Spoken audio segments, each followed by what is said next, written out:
Yep, very good. Very good. Very good. Okay.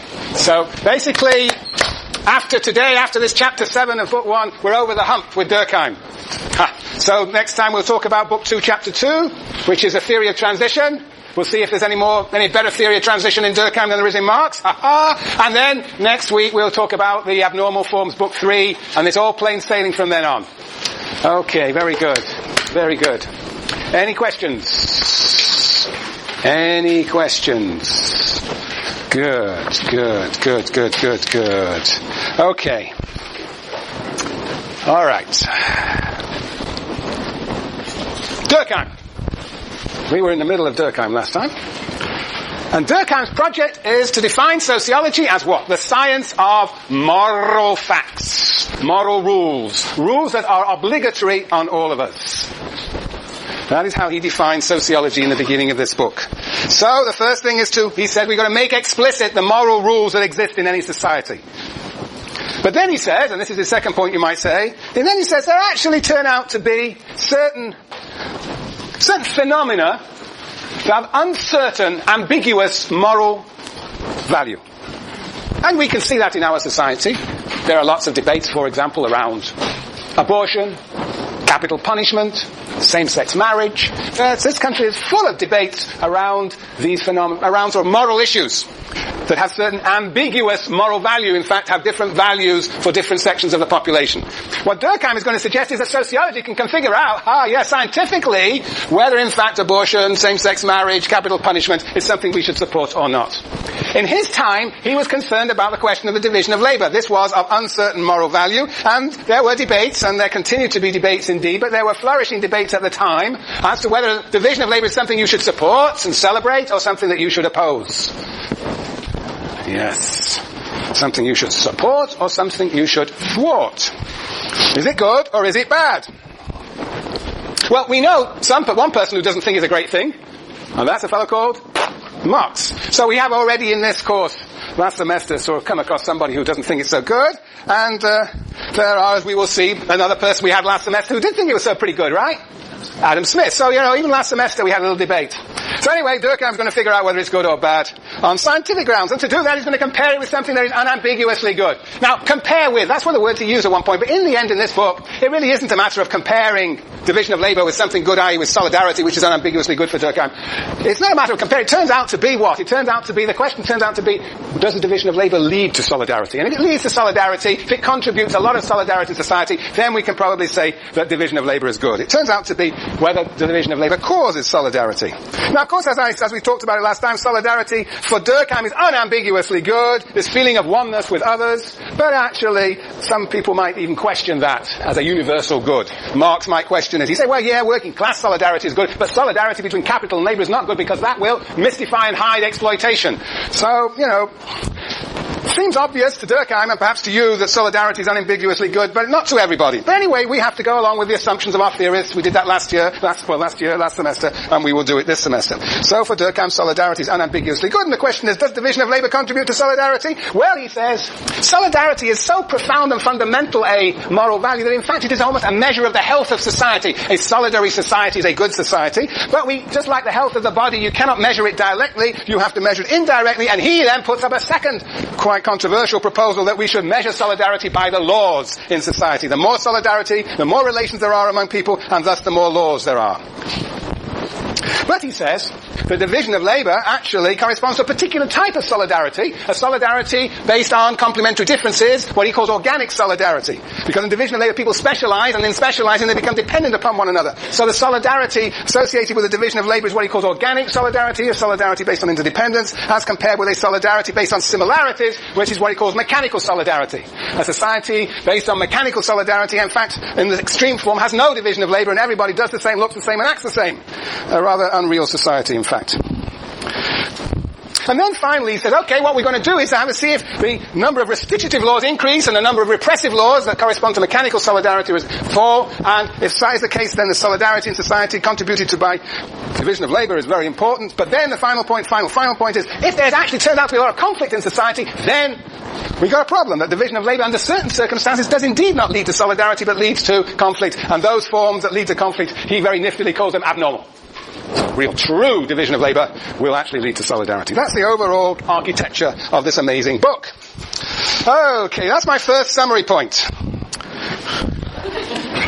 Yes. Let me make two notes. One is that when we talk about mechanical solidarity and organic solidarity, these are ideal types. Well, it's a notion that Max Weber in sociology was the one to sort of develop. The ideal type is a model. These are the models. These are abstract models, mechanical solidarity and organic solidarity.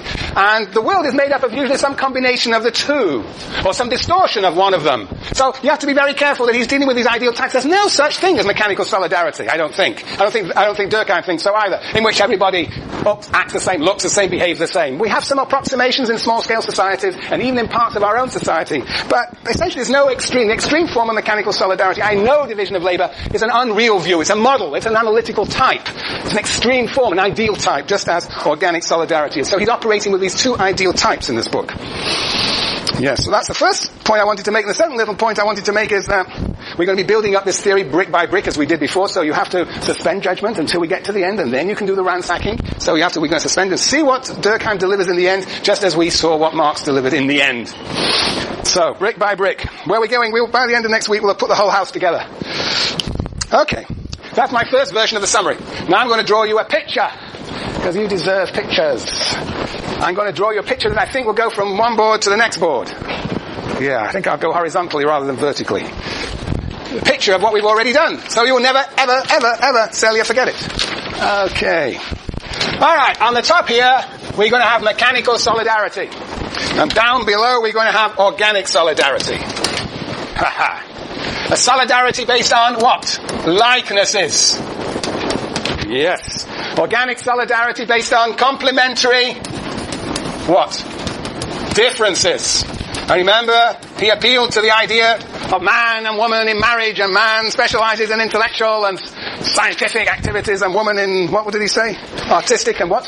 Emotional, yeah, yeah. Well, there are societies indeed where that specialization, and indeed there has been, and even in this society, a specialization within the family. And therefore, he would argue, under certain circumstances, which we're going to discover today, you will get a certain idea of solidarity. But we'll see it's not quite as simple as you might think. But anyway, that's the idea, complementary differences.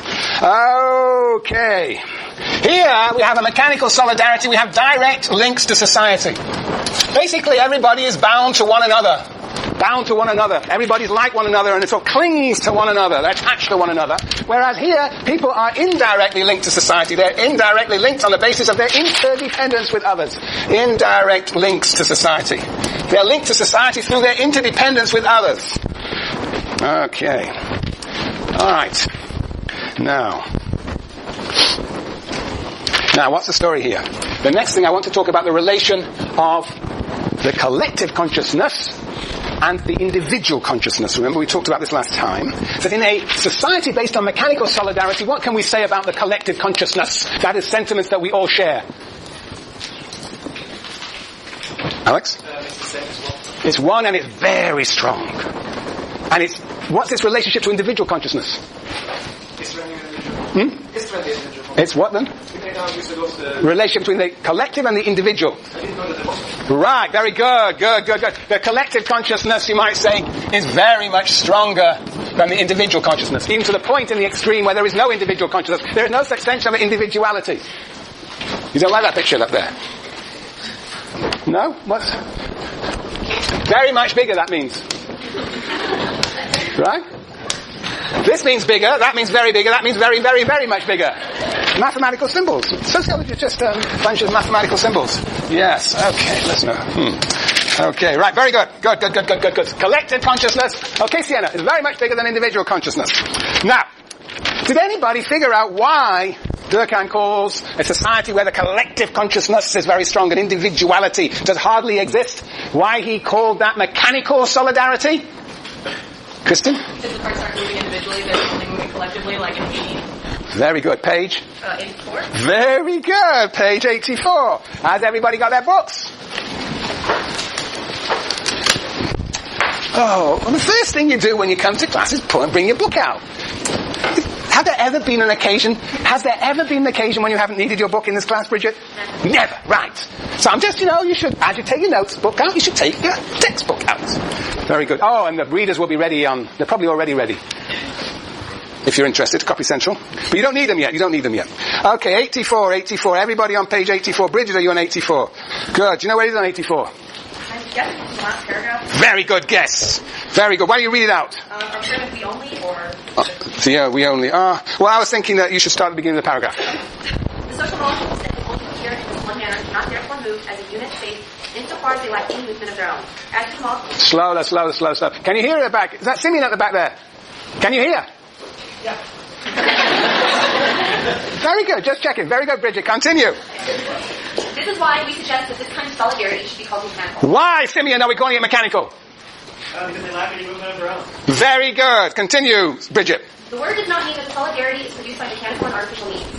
We only use this term formed by analogy, the cohesion that puts together the elements of raw materials, in contrast to which encompasses the unity of living organisms. Go on. Last sentence, go on. What finally justifies the use of this term is that the bond that thus unites individual society is completely analogous to that between... That's a mistake. Analogous. Is that not mistake? No, that's spelled right, isn't it? Yes, okay. Analogous, very good. Sorry to interrupt you. Analogous to? To that which links the thing to the person. That which links the thing to the person. Okay. That's what we mean by mechanical solidarity. Everybody looks the same, acts the same, moves the same. That's the image he's got. So it's not so much a machine, it's the molecules, his vision, he doesn't know a lot of physics obviously, his vision of molecules in a physical, material body. That is the idea of mechanical solidarity. Page 84, in which the collective consciousness, and there are many examples in our society where the collective consciousness is much stronger than individual consciousness. I suppose the extreme is, as somebody pointed out to me, a crowd. It's not the actual football team, but the crowd, people watching the Super Bowl. That entire country was one single mass. Mechanical solidarity. But particularly the crowd watching. Yes, very good. Okay. Let's continue along the top line. The next question we asked last time was, okay, this is the mechanical solidarity. Mechanical solidarity based on likeness, directing society, collective consciousness. Then it corresponds to what sort of law? Repressive penal law, repressive law. And what's the repressive law all about? Repressive law, can anybody in a nutshell tell me what repressive law is all about? Yes, Aman. When you violate a repressive law, moral rule that is of a repressive, associated with mechanical, when you violate, you punish people for that violation. They become criminals. So the violation of repressive law is a criminal act, and you have to punish people. Now, why do you punish people, Celia? To uphold the collective consciousness, to act on the honest consciousnesses. Okay, Tracy? The honest consciousnesses of everybody. And when we uphold the collective consciousness, we do through that punishment. Punishment acts on everybody, and therefore punishment takes on the form. What's the characteristic of punishment? A, it is public, so everybody can see it. B, it is passionate, because the collective consciousness that we all share in a society based on mechanical solidarity is held as something very sacred. And C, it is organized, because indeed the collective consciousness is itself is made up. It's not a system of random elements that we believe in, but a coherent body of thought. So punishment has to be organized too. That is the Durkheimian claim, that punishment has to be public, passionate, and organized. We're acting on the consciousness of all. And so finally, we get to the state. Under a society based on mechanical solidarity, a small-scale society, the state, it's not even clear what the state is. But there is a social body that, in fact, what does Durkheim say the state does in the context of mechanical solidarity? Yes, Jan? It represents the collective consciousness, yes. Well, does he actually say that? What page are you on? Lilia? 42. Well, what does he say there? Yes.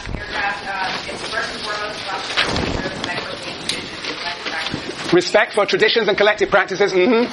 Namely, to defend the common consciousness from all its enemies from within as well. Defending the common consciousness. All right, so the state defends the common consciousness.